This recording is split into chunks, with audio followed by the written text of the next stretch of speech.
మిత్రులారా, మొత్తానికి ఈ నోటిఫికేషన్స్ కాంగ్రెస్ ప్రభుత్వము అధికారంలోకి వచ్చిన తర్వాత జాబ్ క్యాలెండర్ రిలీజ్ చేసింది. కానీ కొంత ఈ షెడ్యూల్ కాస్ట్ వర్గీకరణ అంశము గౌరవ సుప్రీంకోర్టు జడ్జిమెంట్ ఇవ్వడం, దాని మీద పూర్తి స్థాయిలో కసరత్తు చేసి షెడ్యూల్ కాస్ట్ వర్గీకరణ అయిన తర్వాతనే మళ్ళీ నెక్స్ట్ ఉద్యోగాలకు సంబంధించినటువంటి నోటిఫికేషన్లు ఇవ్వాలని మనకు కాంగ్రెస్ ప్రభుత్వం నిర్ణయం తీసుకుని, దానికి అనుగుణంగానే మనకు విద్యుత్ సంస్థలలో గత సంవత్సరం అక్టోబర్ నవంబర్ మాసంలోనే నోటిఫికేషన్ రావాల్సి ఉన్నప్పటికీ కొంచెం వాయిదా వేసి ఇక ఇప్పుడు ఎందుకంటే షెడ్యూల్ కాస్ట్ వర్గీకరణ సంబంధించినటువంటి బిల్లు గవర్నర్ ఆమోదం పొందినట్లుగా మనం మీడియాలో చూసాం. మరి ఇంకా ఈ 1-2 రోజులలోనే షెడ్యూల్ కాస్ట్ వర్గీకరణ సంబంధించినటువంటి చట్టము జీవో రూపంలో బయటికి రానుంది. అది వచ్చిన వెంటనే ఇమీడియట్గా నోటిఫికేషన్లు కూడా ఒక విద్యుత్ సంస్థలే కాదు, దాదాపుగా అన్ని డిపార్ట్మెంట్లలో కానీ, పబ్లిక్ సర్వీస్ కమిషన్ కానీ, ఇతర రిక్రూట్మెంట్ ఏజెన్సీస్ ఏవైతే ఉన్నాయో అవన్నీ కూడా నోటిఫికేషన్లు ఇచ్చే అవకాశం ఉంది. ఇక మనకు విద్యుత్ సంస్థల విషయానికి వస్తే నూతనంగా ఈసారి ఏం చేస్తున్నారంటే అసిస్టెంట్ ఇంజనీర్స్ నోటిఫికేషన్ అనేది జెన్కో, ట్రాన్స్కో, ఎస్పీడీసీఎల్, ఎన్పీడీసీఎల్ ఉమ్మడిగా ఈ ఎస్పీడీసీఎల్ ఆధ్వర్యంలో ఒక రిక్రూట్మెంట్ బోర్డు లాగా ఏర్పాటు చేసి నియామకాలు చేయాలనేది ఒక ప్రాథమికంగా నిర్ణయం తీసుకున్నట్లుగా విద్యుత్ సంస్థలలో తెలుస్తుంది. నిజానికి ఈ నిర్ణయం వల్ల ఏమవుతుందంటే ఈ బ్యాక్లాగ్ పోస్టులు ఉండే అవకాశం ఉండకపోవచ్చు. మరి ఒకటే ఎగ్జామ్, కామన్ ఎగ్జామ్ పెట్టి 4 కంపెనీలలో ఉన్నటువంటి అసిస్టెంట్ ఇంజనీర్స్ పోస్టులను భర్తీ చేయడం కోసము కసరత్తు జరుగుతున్నట్లుగా విశ్వసనీయ సమాచారం ద్వారా తెలిసింది.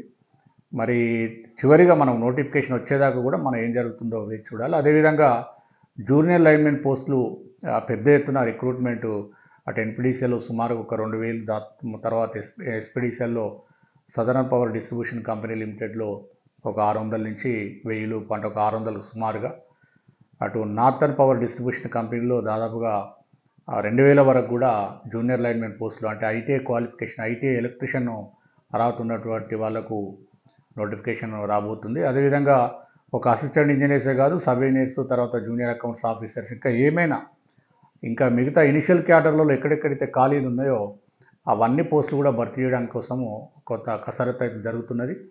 ఈ షెడ్యూల్ కాస్ట్ వర్గీకరణకు సంబంధించినటువంటి జీవో రాగానే కూడా రావచ్చు. కానీ మరి రోస్టర్లు జెన్కో కానీ, ట్రాన్స్కో, ఎస్పీడీసీఎల్, ఎన్పీడీసీలో రోస్టర్ విధానం మాత్రం ఏ కంపెనీకి ఆ కంపెనీ ఉండి, కామన్గా సెలెక్షన్ మాత్రము సదరన్ పవర్ వాళ్ళు చేస్తారన్నట్టుగా కొంత సమాచారం ఉంది. మరి ఏదేమైనా నిరుద్యోగులకు ఒకవేళ కామన్ ఎగ్జామ్ కనుక పెట్టినట్టయితే లాభదాయకం. ఎందుకంటే 4 పరీక్షలు రాయకుండా ఒకటే ఎగ్జామ్ ద్వారా మళ్ళీ ఆప్షన్స్ ఎక్సర్సైజ్ చేసుకొని ఎవరైతే ఏ ఇష్టమున్న కంపెనీకి వాళ్ళు వెళ్ళే అవకాశం కూడా ఉంటుంది. ఎందుకంటే ఇప్పటికే జియో 81 డౌన్ మెరిట్ లిస్ట్కి సమస్యలు ఉన్నాయి. ఎందుకంటే మనకు రిజల్ట్ అనేది 1:1 ఇవ్వడం వల్ల కొంత నాన్ జైనింగ్ పోస్టులు మిగిలిపోతున్నాయి. డౌన్ మెరిట్ లిస్టు ఆపరేట్ చేయాలి అని చెప్పి ఇప్పటికే సుప్రీంకోర్టులో ముంజా ప్రవీణ్ కేసు ఒకటి జడ్జిమెంట్ ఉంది. తర్వాత ఈ పోలీస్ రిక్రూట్మెంట్ బోర్డు మీద ఒక జడ్జిమెంట్ ఉంది. ఇంకా అనేక కేసులు కూడా డౌన్ మెరిట్ లిస్ట్ ద్వారా మిగిలిపోయిన ఉద్యోగాలను, ఎవరైతే యాబ్సెంటీస్ ఉన్నారో 1:1లో ఎవరైతే వెరిఫికేషన్కి అటెండ్ కాలేదో ఆ పోస్టులను భర్తీ చేయాలని చాలామంది అభ్యర్థులు కోర్టులను ఆశ్రయిస్తున్నారు. వీటన్నిటికీ పరిష్కార మార్గం ఏంటంటే కామన్గా ఎగ్జామ్ పెట్టి ఒకే రిక్రూట్మెంట్ బోర్డు ద్వారా లేకపోతే ఏజెన్సీ ద్వారా విద్యుత్ సంస్థలలో 4 కంపెనీలకు కనుక రిక్రూట్మెంట్ చేస్తే అది మంచిదే. మరి జూనియర్ లైన్మెన్కి సంబంధించినటువంటి ఏదైతే ఏ కంపెనీకి ఆ కంపెనీ చేసే అవకాశం ఉంది. మరి అసిస్టెంట్ ఇంజనీర్స్ కానీ, లేకపోతే మెయిన్గా అసిస్టెంట్ ఇంజనీర్స్ ఇది స్టేట్ వైడ్ పోస్ట్ కాబట్టి, జోనల్ పోస్ట్ కాబట్టి దీన్ని మాత్రం కామన్గా ఒక కామన్ ఎగ్జామ్తోని ఎస్పీడీసీఎల్ వాళ్ళు టేకప్ చేస్తారని మాత్రం తెలుస్తుంది. ఏదేమైనా చాలామంది మిత్రులు నేను ఇతర వీడియోలు చేస్తున్నట్లయితే పవర్ సెక్టర్లో నోటిఫికేషన్ ఎప్పుడు సార్ అని చాలామంది కూడా అభ్యర్థులు అడుగుతూ ఉన్నారు. అందుకని ఈ వీడియో చేస్తున్నాను. అంతేగాని కొంత మనకు ఉన్న సమాచారం వేరికే చెప్పడం జరుగుతుంది. ఇదేమో అఫీషియల్గా చెప్పడం లేదు. ఏదేమైనా నోటిఫికేషన్ వచ్చిన తర్వాతనే అభ్యర్థులు విధి విధానాలను కూడా తీసుకోవాలి. ఎందుకంటే అసిస్టెంట్ ఇంజనీర్కి సంబంధించి మెయిన్గా జెన్కో, ట్రాన్స్కో, ఎస్పీడీసీఎల్, ఎన్పీడీసీఎల్ ఒకే కామన్ రిక్రూట్మెంట్ ఒక బోర్డు లాగా ఏర్పాటు చేసి ఎస్పీడీసీఎల్ వాళ్ళు టేకప్ చేసి మరి దానికి కామన్ ఎగ్జామ్ పెట్టి చేస్తారా, ఏదైనా మరి చూడాలి, మనకు నోటిఫికేషన్ వస్తే కానీ తెలియదు. ఒకవేళ కామన్ ఎగ్జామ్ పెట్టినా కూడా వేకెన్సీస్ కానీ, పోస్టుల భర్తీ కానీ, రోస్టర్ సిస్టమ్ కానీ ఏ కంపెనీకి ఆ కంపెనీ ఉంటుంది. ఇప్పుడు ట్రాన్స్కోల్ అయితే నార్త్ జోను, సౌత్ జోన్ 2 జోన్లు ఉంటాయి. అంటే జోనల్ వారీగానే రోస్టర్ ఆపరేషన్ ఉంటుంది.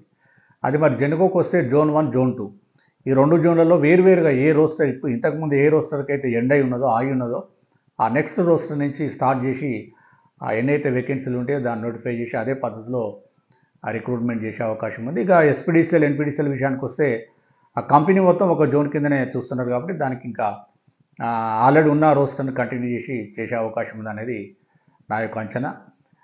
అంటే ఈ వీడియో ఎందుకు చేస్తున్నాడే, చాలామంది ఆస్పిరెంట్స్ నేను ఇతరత్ర కొన్ని సోషల్ ఇష్యూస్ మీద చేస్తున్నప్పుడు అందరూ కామెంట్ చేస్తున్నారు, అందువల్ల ఇది చేస్తున్నాను.